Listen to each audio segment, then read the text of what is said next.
Buenos días y bienvenidos al nuevo programa de Debates en Libertad. Hoy tengo el placer de comunicarles que está con nosotros don Eduardo Ruiz.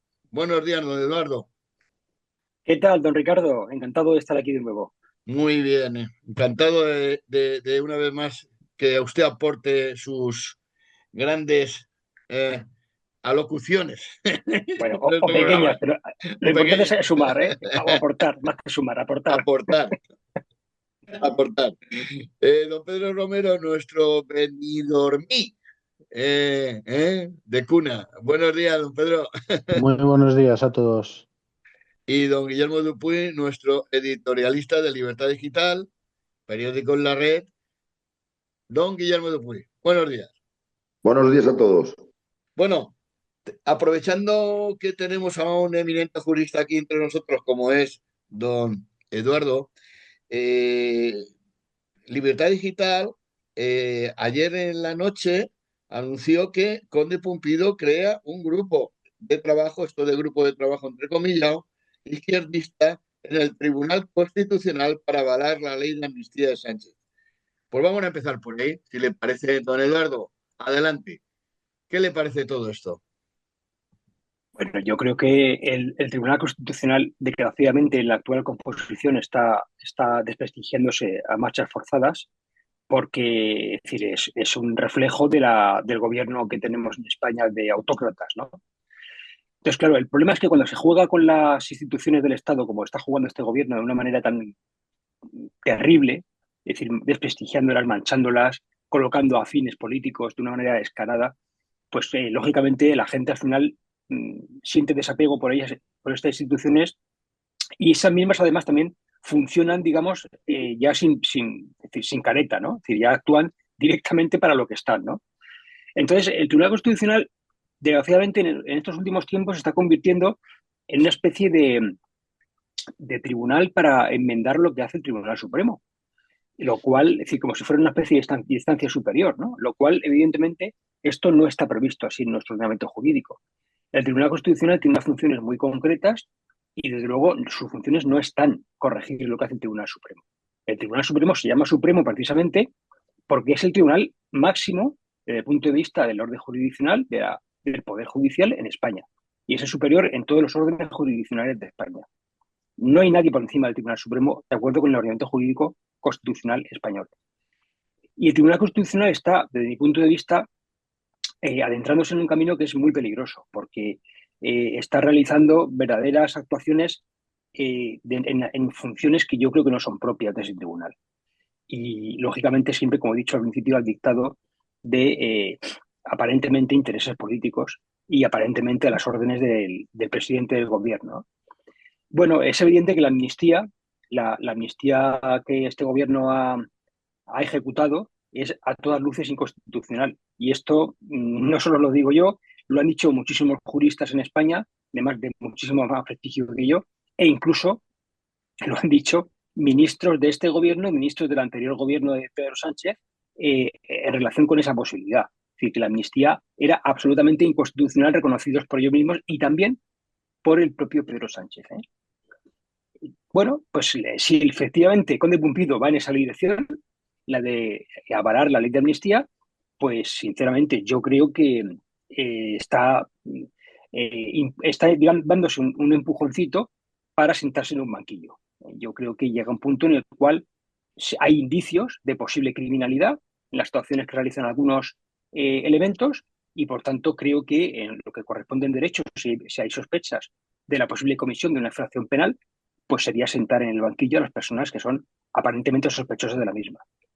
Y eso es lo que hay. Es decir, por desgracia, creo que en España, cuando pasemos esta etapa tan oscura para la democracia, pues va a haber gente que va a tener que responder ante la justicia por todo lo que está haciendo en estos años.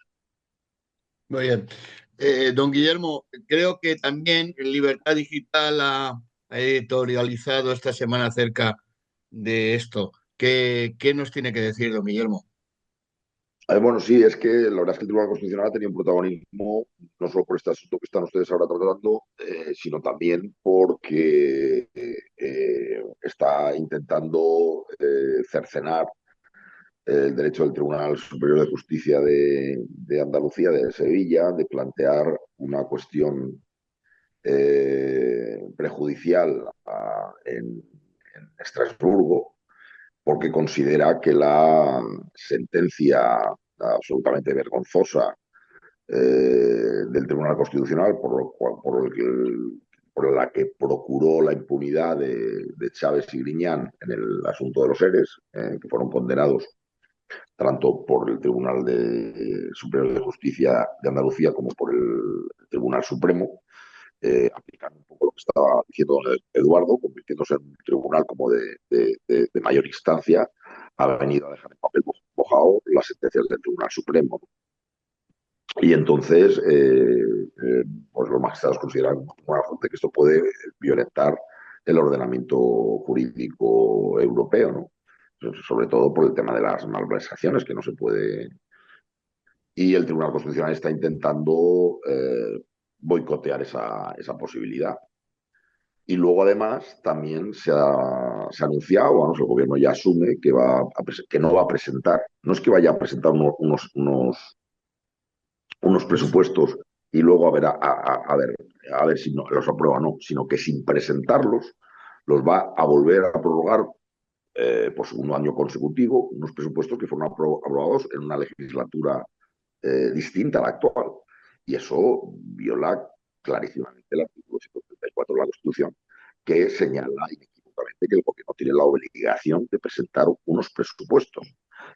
Pero como el gobierno no quiere escenificar su falta de apoyo en el Congreso, pues quiere eludir ese deber de presentar los presupuestos y saltarse.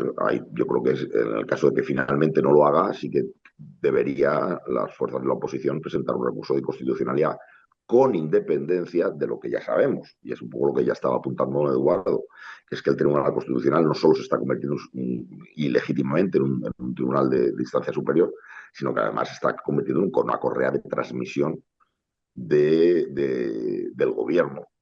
Lo que se supone que es un tribunal de garantías constitucionales, es decir, que el ejercicio legislativo hay cosas que no pueden conculcar porque pueden conculcar derechos de los ciudadanos. Para eso está el Tribunal de Garantías. Pero lo que se ha convertido, el Tribunal Constitucional no es un tribunal de garantías de los derechos constitucionales, sino un tribunal que salvaguarda toda acción del gobierno, por muy constitucional que sea.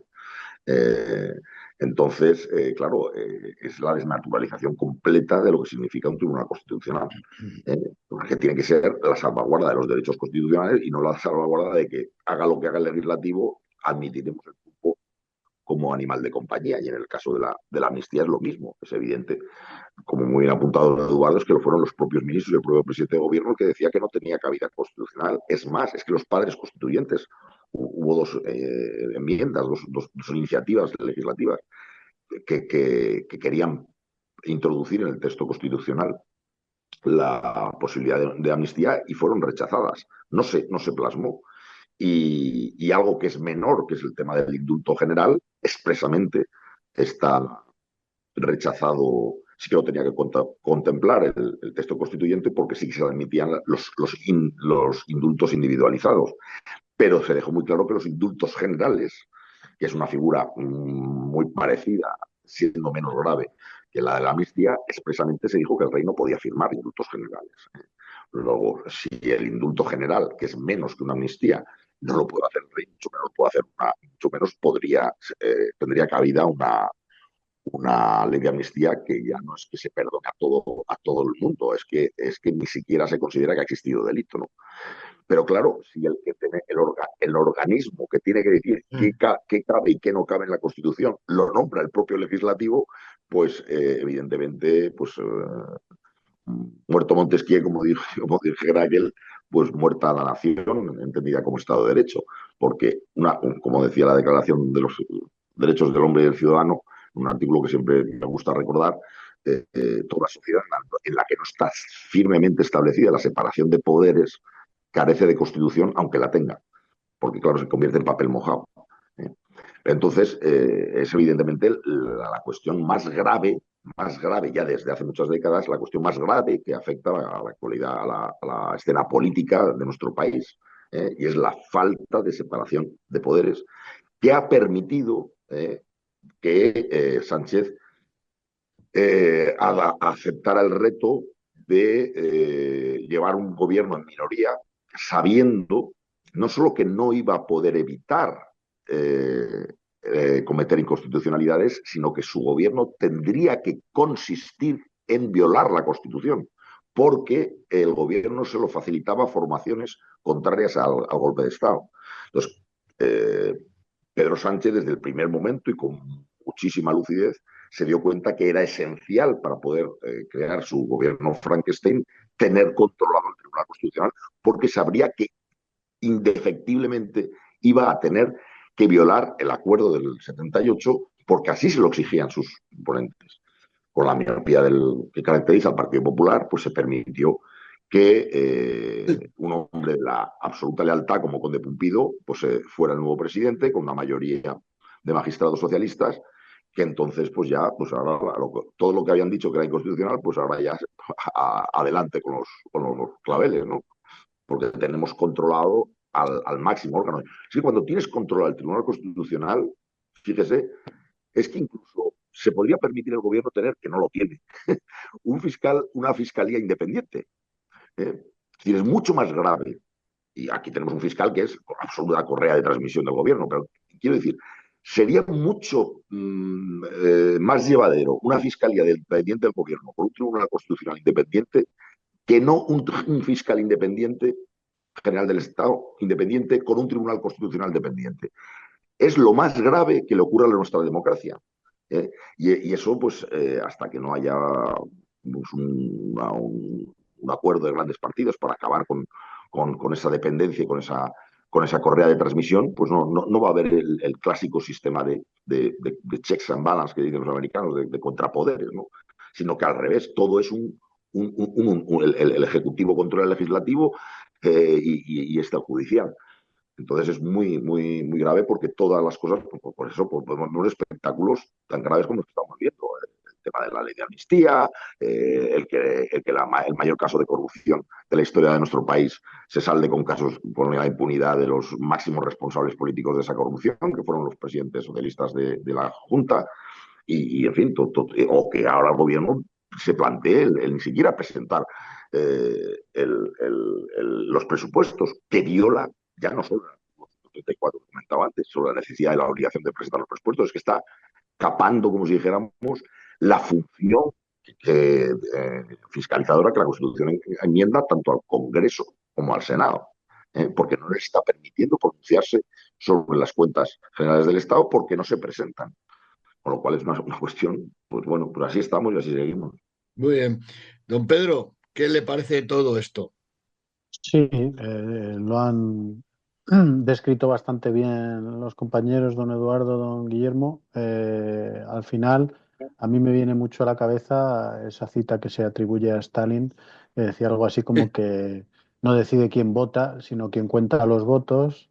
En este caso, no importa lo que diga la Constitución, sino que importa quién juzga lo que dice la Constitución o quién interpreta la Constitución en cada caso, ¿no? Y yo creo que Pedro Sánchez lleva mucho tiempo dándonos grandes lecciones de maquiavelismo. Es una persona que sabe moverse extremadamente bien. Claro, ayuda a no tener principios, es decir, cuando uno no tiene que respetar ciertas ideas, porque al final hoy dice una cosa y mañana si le conviene dice otra, sin ningún problema, pues claro, le ayuda a todo esto. Efectivamente, la hemeroteca le muestra diciendo que Puigdemont o que lo que han hecho ellos luego con Cataluña nunca se va a hacer porque es inconstitucional, porque no sé qué, y después lo hacen. Han sabido moverse muy bien, han sabido colocar a, por ejemplo, a Conde Pumpido en puestos clave, a gente en puestos clave, y efectivamente no está dejando nada al azar y es capaz de seguir gobernando sin apoyos, sin presupuestos, sin haber ganado las elecciones o sin haber sido el partido más votado. Lo echaron de su propio partido y volvió con más fuerza y se cargó a los que lo habían echado. Es decir, es una persona que tiene una habilidad increíble en lo que es mantenerse en el poder y manejarlo todo. Y además va estirando, como muy bien dice muchas veces don Guillermo, Pedro Sánchez no va a convocar elecciones, salvo que de alguna manera se vea obligado a ello. Y mientras tanto, pues ahí sigue. La oposición, pues bueno, pues algunos pequeños golpes de efecto de vez en cuando, alguna crítica parlamentaria, poco más, porque estamos a merced de lo que el presidente del gobierno quiera hacer. No parece que haya manera de quitárnoslo de encima. Yo, si me permite, don Ricardo, por apuntar una cosilla, un detalle, la oposición en el Parlamento, en las Cortes Generales, lógicamente tiene muy poco recorrido, porque cuando hay una conjura de enemigos de España, todos de la mano, y en lo fundamental están de acuerdo en votar juntos, son mayoría absoluta. Y entonces, si la oposición lo único que le queda a ella es el recurso a la calle o como hacen ellos, quemar las calles, ¿no? Pero lógicamente los que somos demócratas somos civilizados y a día de hoy no hemos llegado a ese punto, ¿no? Y por otra parte, quería apuntar también que, al margen de la dependencia que tiene el fiscal general del Estado del Gobierno, que como todos sabemos, la propia Constitución dice que lo nombra el Gobierno, y también que el Tribunal Constitucional de sus miembros, también hay dos que al menos lo nombra directamente el Gobierno, por tanto también serían dependientes del Gobierno, a menos dos como mínimo. Lo que a mí me llama la atención y me preocupa especialmente es la falta de profesionalidad de estas personas que han sido nombradas y que están en este tipo de órganos, la Fiscalía General del Estado o el Tribunal Constitucional, porque son gente que en principio son aparentemente respetables, es decir, son profesionales del derecho, son gente que tiene una carrera profesional importante. ¿Y cómo es posible? Es decir, lo que me llama mucho la atención es cómo es posible que se arrastren de esta manera tan indecente, perdiendo su propia dignidad profesional, al menos en apariencia ante la sociedad, y además jugándose su propio, no ya el prestigio profesional, sino también la posibilidad de acabar sentado en un banquillo. Claro, es que todo esto es muy serio, lo que está pasando en España. Entonces, yo, Ujú. sinceramente, ese punto, en lo que afecta a esas personas en concreto y a su actuación particular, me llama mucho la atención. Sí, Sí, y pero bueno, se saben impunes, o sí, sea, Bueno, se saben, bueno, y hasta, acuérdense, hasta que dejan de acuérdense, serlo. acuérdense que quien burló la ley de partidos, delito por el que un señor estuvo muchos años en la cárcel, que se llama Arnaldo Otegi, la segunda burla de los partidos no la cometió el señor Otegi, no. Con unos señores que ocupan los puestos de magistrados del Tribunal Constitucional. Fueron ellos, los magistrados del Tribunal Constitucional, los que burlaron la ley de partidos, ¿eh? Utilizando, contrariando la sentencia del Tribunal Supremo, que había decretado que Bildu es la continuidad, además absolutamente declarada por Otegi y por la plataforma aquella vez que montaron para burlar, pero quien les da el piso de que eso es constitucional y que por tanto la sentencia del Tribunal Supremo que lo ilegalizaba era inconstitucional, fueron los magistrados del Tribunal Constitucional. Fueron ellos los que ejecutaron el proyecto de burlar la ley de partidos. Es cierto que ETA entonces, que aún no se había disuelto, salieron encapuchados y se jactaron de que Euskal Herria había logrado vencer la batalla de la ilegalización. Pero fue gracias a los magistrados del Tribunal Constitucional por la que aquellos encapuchados pudieron celebrarlo. Entonces, si con estos antecedentes, o sea, pues ya lo que les pidas, ¿no? Lo que le interese en cada momento al gobierno, pues oye, ahora mismo no me interesa esto, pues sí, ahora me interesa que os pongáis duros, ahora me interesa que no. Porque claro, si bueno, se convierte en correa de transmisión y sí. tiene el Consejo General del Poder Judicial una capacidad de nombramiento en los miembros del Tribunal Constitucional y a su vez el Consejo General del Poder Judicial por la interpretación artera de la Constitución, pasaron a ser nombrados totalmente todos sus miembros por las Cortes Generales, pues ¿qué separación hay entre el legislativo y el judicial? Ninguna, ninguna. Y entre, Yo- y entre el legislativo y Sí, sí. el Adelante. ejecutivo tampoco. No, pero a mí me surge, No, perdonen que decía que tampoco.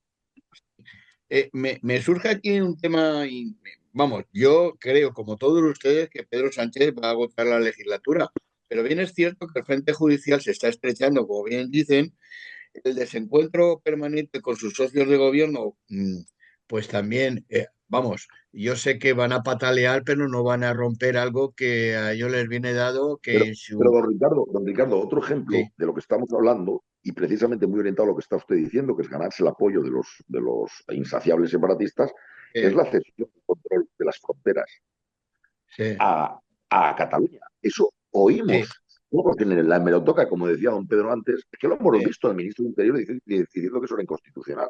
sí, sí, Y lo sí, que sí, ayer sí, era inconstitucional, hoy es constitucional y ahora se atreven a sí. una cosa que es evidentemente de competencia de la Administración Central, pues lo pide Cataluña, pues ahora se lo pasan a la No, Generalitat. pero Pues muy bien. la hemeroteca no solo desnuda, como bien ha dicho usted en esta cuestión, a Pedro Sánchez cuando hablaba y en el Parlamento le echaban cara a Rajoy que no presentara que sin presupuestos se tendría que convocar elecciones. Es igual, esto no tienen freno morales que les dejen de hacer lo que quieren hacer. Pero yo solamente quiero poner un ejemplo. Vamos, a mi modo de ver, creo que la legislatura no se va a acabar en el sentido de que el 27 no más, a primeros del 27 se pueden convocar elecciones en la medida de que cada uno va a intentar buscar un lugar para poderse, en el caso de la ultraizquierda, los comunistas, como son Sumar y Podemos, pueden romper ese gobierno, pero no sé, a 9 meses vista prácticamente, con el ánimo de poder resarcirse electoralmente del fracaso que les viene encima. Esa es una reflexión que hago yo. ¿Qué les parece a ustedes? ¿Es factible? A ver, don Pedro, ¿qué les parece eso? Pe- Estoy bastante de acuerdo. Sería lo único, los frentes judiciales que podrían hacer sí, además de... Ujú. adelantar el tema, pero la verdad, tal y como está transcurriendo todo, yo tengo poca fe en que vaya a ser así, salvo que suceda algún cataclismo que le deje a Pedro Sánchez un resquicio que piense que puede ganarlas. Si puede ganarlas, mañana las convoca. Seguro. Claro. Pero como sabe que es complicado, y de hecho en esta legislatura está sufriendo de alguna manera, porque ya le costó las últimas elecciones formar gobierno, porque no fue el más votado, porque ha tenido que complacer a muchas facciones, a los nacionalistas, a la ultraizquierda, etcétera, y le está costando mucho trabajo sacar adelante todo. Que es verdad que a él no le importa, porque mientras esté ahí en el poder, pues si no hay presupuesto, pues se prorrogan, y si no saca adelante leyes, pues no las saca y no tiene gran problema. Sigue ahí. Yo creo que él también intentará buscar alguna salida post presidencia del gobierno con sus amigos de la Unión Europea o los think tanks globalistas internacionales y se estará ya granjeando ese tipo de salida para cuando ya no le quede más remedio, pero la verdad que ha demostrado hasta ahora una gran habilidad para mantenerse ahí a pesar de las dificultades. Pues hablando de Yo, habilidades, no, sí, sí, acabe y sí, introducimos, hablamos de otro tema. Adelante, don Guillermo. sí. No, O, era o yo, era era yo, Eduardo, Eduardo. Sí, Eduardo, Eduardo. adelante. Acabo simplemente una cosa. Yo creo que la legislatura se le puede complicar a Sánchez por tres razones. La primera, que siempre he defendido yo, que también ha salido aquí ahora, es el tema judicial. Es decir, si el cerco al gobierno, a su persona o a su familia es angustioso y agobiante, pues lógicamente eso puede dar lugar a que caiga, ¿no? El segundo motivo puede ser el tema de la ley de defensa, el aumento de presupuesto. No, ya, ya, Si, me lo acaba de si, pisar usted. Ahora vamos a hablar de ello. pues Ahora bueno, lo vamos a dejo para hablar el de final ello. y así seguimos el tema. Iba a Sí, decir, la segunda es la defensa, pero lo dejamos para el final. La sí, segunda voy a hablar del tema de la cesión de la competencia de inmigración a Cataluña, que sí. como saben ustedes no tiene el apoyo de algunos de los socios parlamentarios del socialismo, porque lógicamente tienen visiones diferentes y Sánchez necesita todo el tiempo de todos los votos que le apoyan. Y por tanto, en el momento en que alguno caiga, si la oposición vota en contra, que entiendo que lo hará, caerá su capacidad para poder llevar a cabo esta actuación.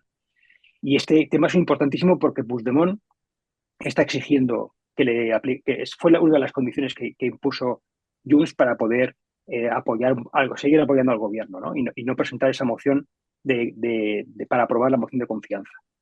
Y la tercera, y aquí ya seguimos con el siguiente tema, es el tema de los presupuestos de defensa.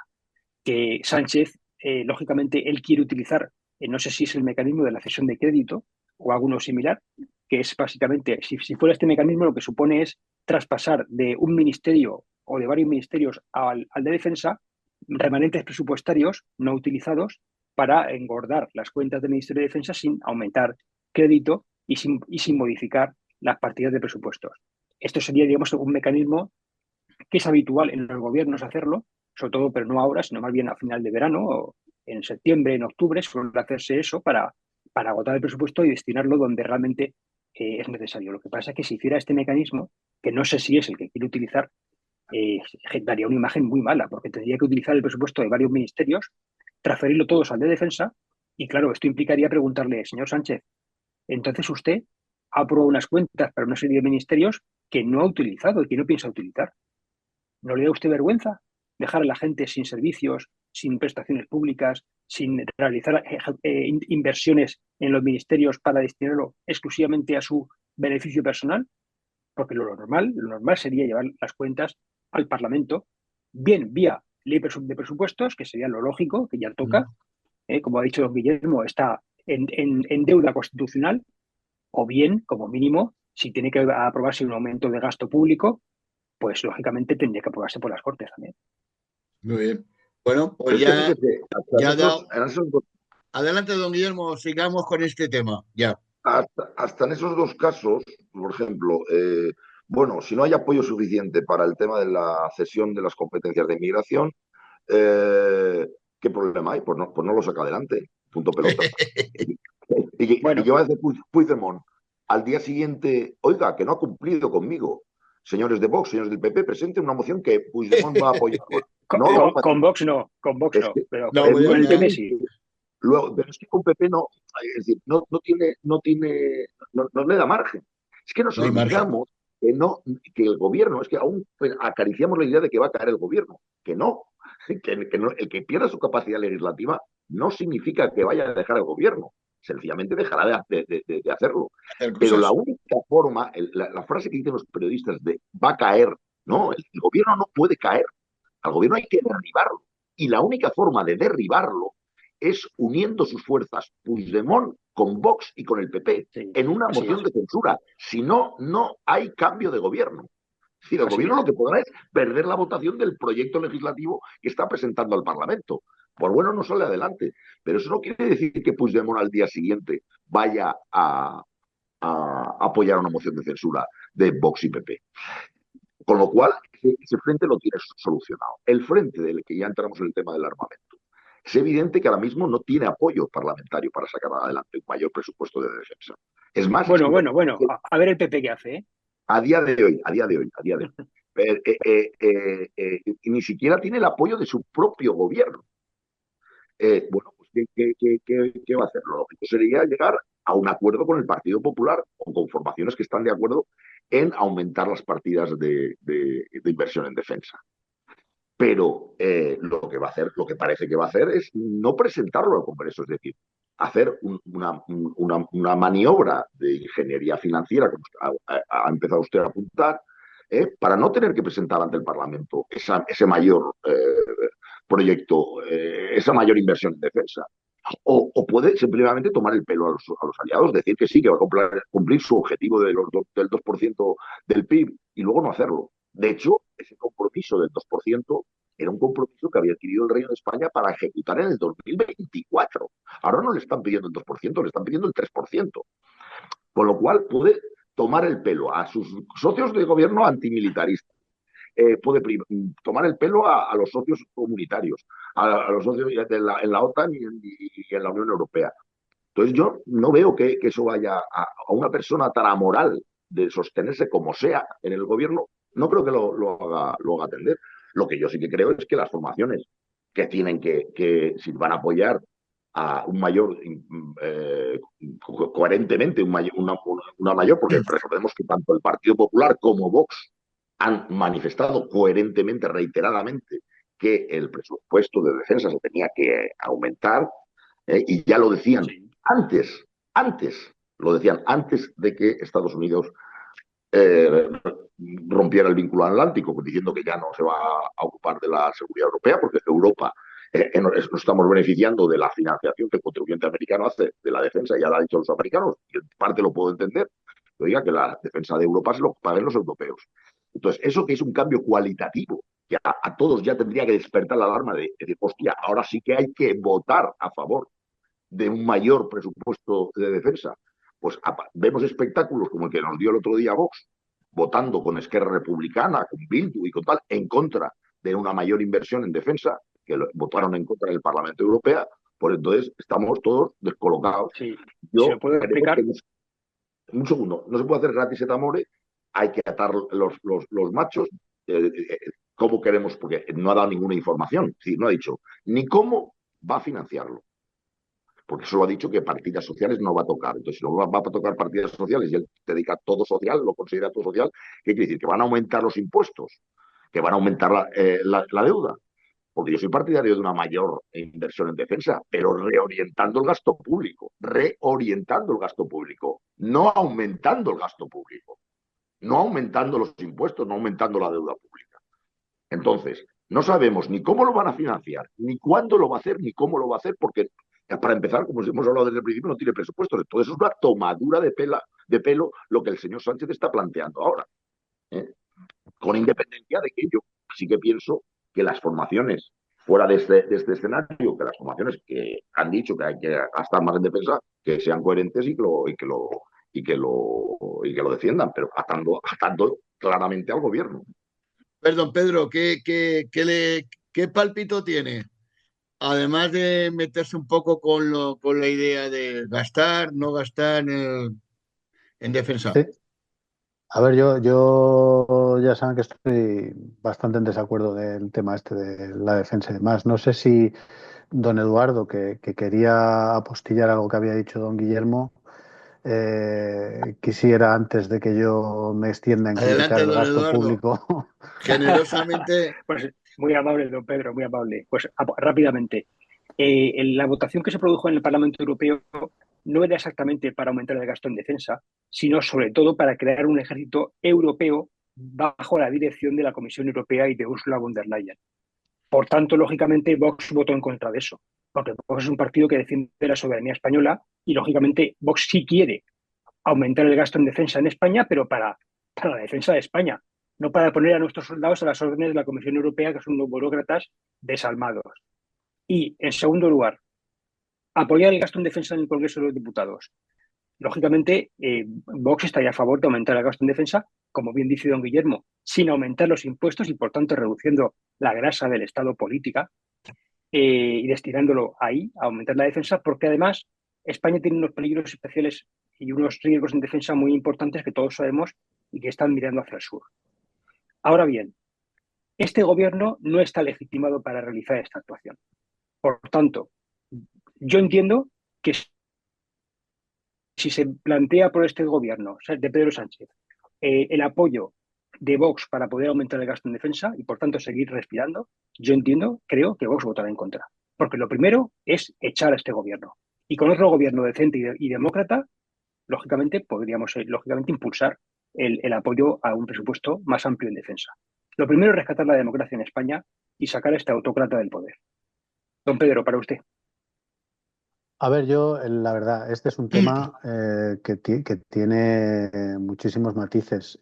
A mí, una de las cosas que he de criticar de Vox es que, claro, el papelón que se les ha quedado a don Santiago Abascal principalmente, después de tener a Zelensky en el Parlamento, aplaudiéndole todo el mundo y demás, y haciendo loas al heroísmo de un presidente que ya de antes se sabía que tenía ciertas prácticas antidemocráticas en su propio país, donde la oposición está ilegalizada, etcétera, pues claro, ahora de repente ha llegado Trump.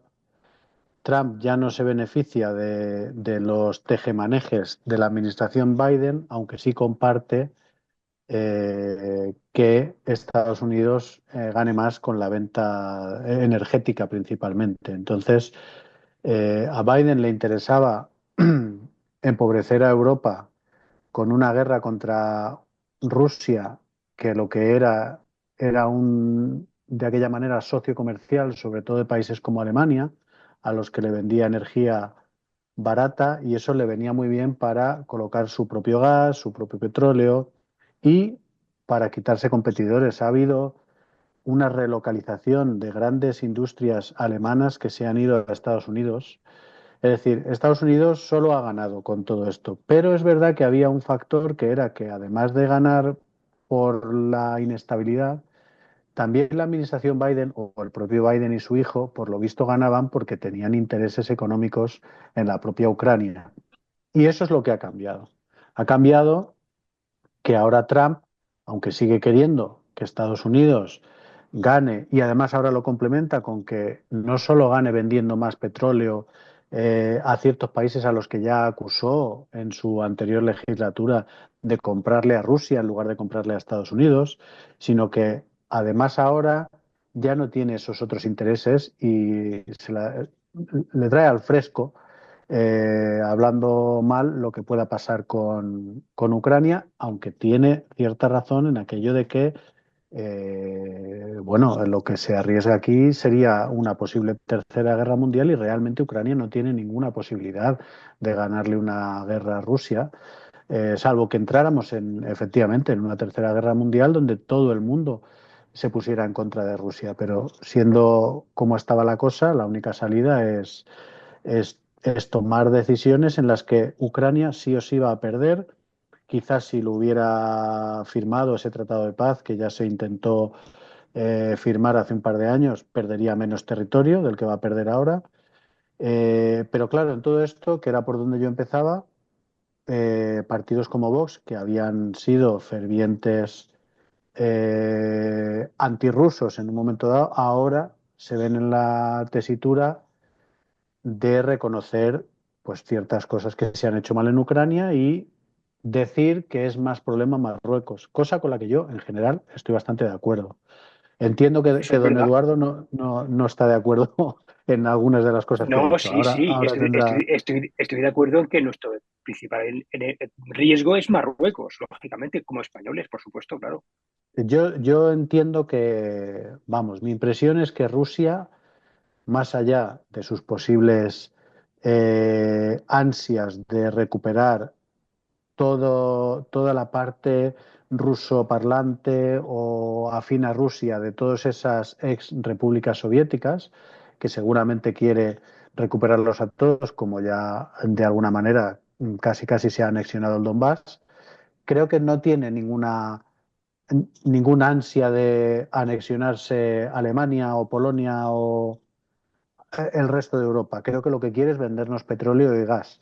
Y en ese sentido me parece que este rearme es una maniobra de los burócratas europeos en los que utilizan que viene el lobo, que es Rusia, para hacer más tejemanejes en defensa. Y se lo dice alguien que es accionista de una empresa armamentística europea y que se está beneficiando mucho de la subida de acciones que está teniendo todo esto. Es decir, desde que empezó la guerra en Ucrania, a mí económicamente en esa inversión me ha ido muy bien. Pero claro, eso no nos va bien en general a la gente, que lo que queremos es una estabilidad, unos precios de la energía razonables y pues que haya paz, pero la paz, aunque a veces es verdad que es bueno tener armamento para de alguna manera disuadir ataques, no creo que lo que pueda hacer Pedro Sánchez con más presupuesto vaya a ser bueno para España.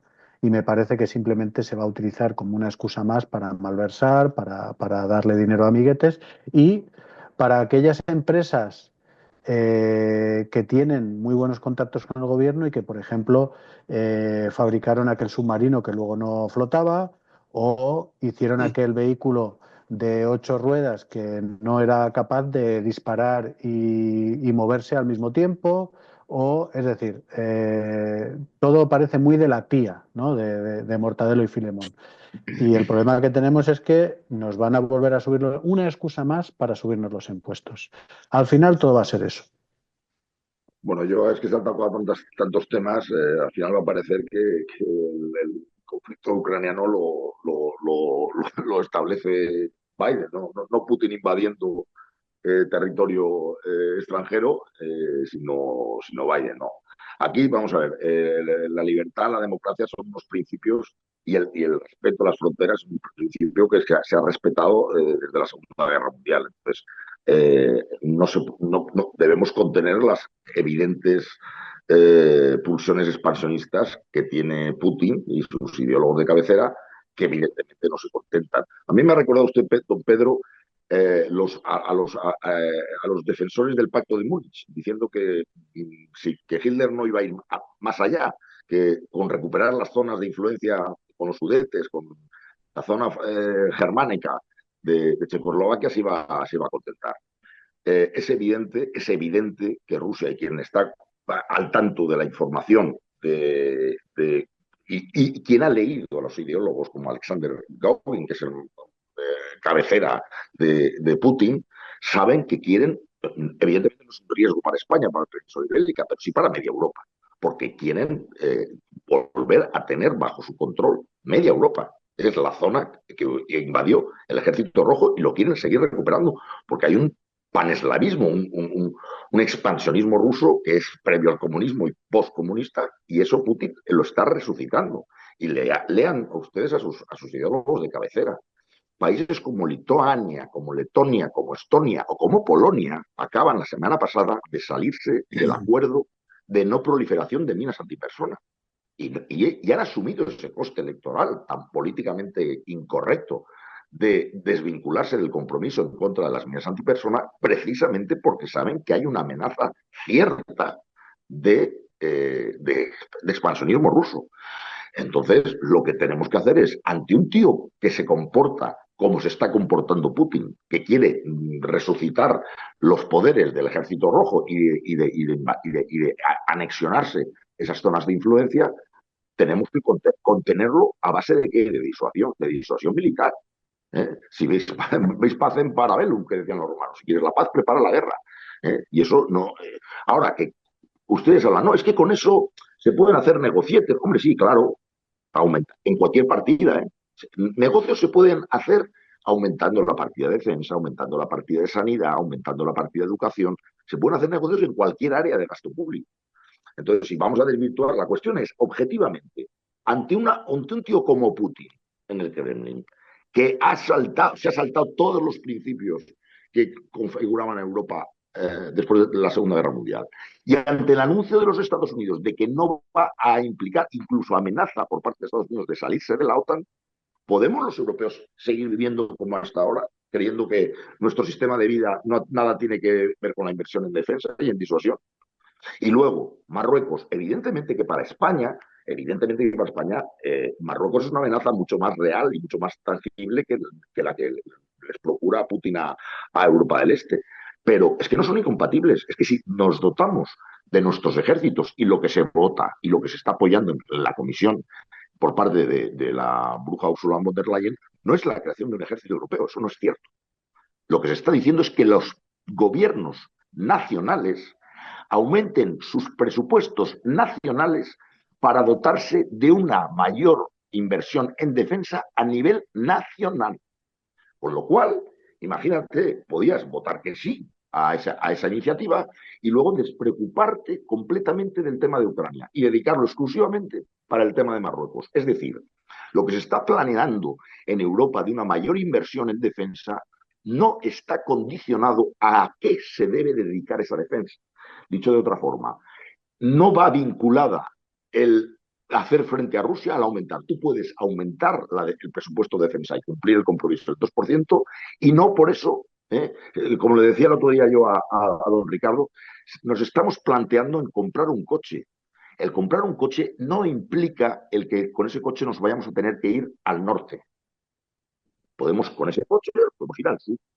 Lo que estamos hablando es si compramos o no un coche. No, es que ahora mismo no hace falta ir ni para nada a norte, nada se nos ha perdido. Oiga, que es que no estoy diciendo de dónde vamos a ir con el coche. Estamos diciendo si nos compramos un coche. Luego ya el gobierno nacional, habida cuenta que es un mayor presupuesto del ejército español, como es el del ejército francés, como el ejército inglés, serán los de respectivos gobiernos nacionales en los que dirán a qué se dedica ese mayor presupuesto. Evidentemente cumpliendo los compromisos de la OTAN. Porque si no, si ahora no nos vamos a preocupar por lo que ocurra en la Europa del Este, pues ya me veo a Vox dando un saltito más allá. Y es que además de votar con la extrema izquierda en contra de un mayor rearme, unirse a la extrema izquierda para salirse de la OTAN. Porque, oiga, la OTAN, la pertenencia a la OTAN, implica que el ejército español podrá ser movilizado, por ejemplo, para defender Letonia o para defender Polonia. Si a eso dice, no, eso no es nada, se nos ha perdido ahí, eso nada, se nos ha perdido ahí. Pues oiga, pues entonces sálgase usted de la OTAN, porque a día de hoy hay un compromiso del gobierno español de movilizar soldados Bueno, nos sin queda, cruzar la línea. Entonces, hay que hacer una cuestión coherente. Ahora, evidentemente no puede significar esa función de mayor gasto en defensa ser un cheque en blanco para Pedro Sánchez para hacer lo que quieran. Eso estoy completamente de acuerdo. bueno, Habría que tocarlo. Y creo que estratégicamente sería muy bueno que un gobierno de izquierdas aumentara la... Es decir, si yo me pongo un poco maquiavélico desde el punto de vista de Vox y por gusta del PP, es esencial, es fundamental que el marrón se lo coma un gobierno del PSOE. por Y eso si hay que hay que votar hacerlo, sí con Sánchez. porque luego el gobierno, ponte tú ya desde el gobierno, del gobierno PP y Vox, a pedir un aumento en gasto en defensa. Ya verás tú la Claro, política que te hace el PSOE. porque Ahora que se lo coman. previamente yo lo he hecho. Ya no nos queda nada, solamente brevemente, Eduardo, algo que decir y Pedro, repartiros que creo que os quedan un minuto Nada, apenas. rápidamente. A mí lo que vote el PSOE, lo que piensa el PSOE, lo que haga el PSOE me da lo mismo. Es decir, a mí, lógicamente, creo que cuando llegue el gobierno de Vox, pues evidentemente se hará lo que tenga que hacerse. Y respecto a lo que ha dicho don Guillermo de que la moción en el Parlamento Europeo no tiene nada que ver con qué se hace con el ejército, creo que no es así. Es decir, la moción, si efectivamente fuera como él dice, no haría falta haberse votado en el Parlamento Europeo. Porque si cada país es soberano para aumentar su presupuesto en defensa, ¿para qué hay que llevar una moción al Parlamento Europeo? Eso lo hace España y punto. Y tengamos claro todos, el ejército español hace décadas que necesita actualizarse, modernizarse y aumentar su presupuesto. Muy bien. Nuestro enemigo está al sur. Yo Pedro, te- solo te- diré que ha sí. dicho don Guillermo que nos compremos un coche que luego ya vamos al sur en lugar de al norte, aunque el coche lo estén diciendo en Europa que sea para ir al norte. Yo lo que digo es que no tenemos dinero para comprar un coche. Muy bien, pues nada, dicho queda. Y lo que no tenemos es tiempo. Así que nada, les propongo que la semana que viene volvamos al combate dialéctico. Un abrazo a todos, buenos días. Un abrazo. Un Buenos abrazo. días.